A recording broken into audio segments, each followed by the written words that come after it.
L'objectif de Graphene, c'est d'utiliser des données clients et de les valoriser au maximum pour pouvoir créer les business cases de demain ou pour créer des nouvelles opportunités de business en s'appuyant sur des nouvelles technologies comme l'IA ou la blockchain. En 2015, le domaine de l'IA, c'était 200 millions de dollars et en 2024, il est estimé à 11 milliards de dollars. Donc on est dans un marché complètement croissant. On est encore dans la pente haute du marché.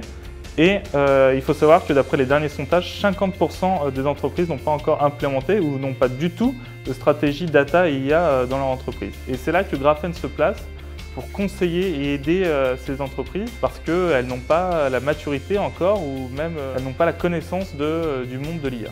Ce qui m'a donné envie de rejoindre Graphene, c'est ma rencontre avec le directeur stratégique actuel qui est Bilal Chouli. Et Bilal, c'est quelqu'un qui m'a marqué en fait par ses compétences et son expertise dans deux domaines importants qui sont l'IA et la blockchain.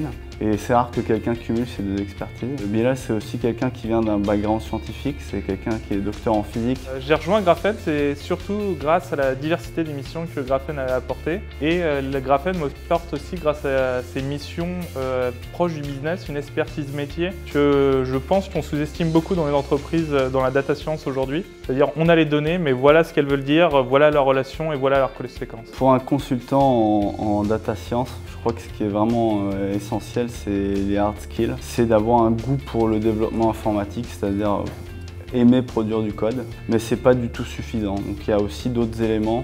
Et un élément, je dirais, très important pour quelqu'un qui veut rentrer dans ce domaine-là, c'est d'avoir un bagage mathématique fort. Parce qu'il faut comprendre comment fonctionnent les algorithmes et il faut vraiment avoir, je dirais, les bases en probabilité, en calcul, en analyse numérique pour pouvoir bien comprendre le fonctionnement dans le fond des algorithmes et pouvoir s'en servir de manière optimale. Je pense qu'il est important aussi à Graphene, c'est aussi les soft skills. Parce qu'on est data scientist, mais on est aussi consultant. Et consultant, c'est aller chez le client, comprendre le vocabulaire client et être capable de conseiller, trouver une solution pour le client. Et ça demande des capacités d'écoute, d'analyse et de communication.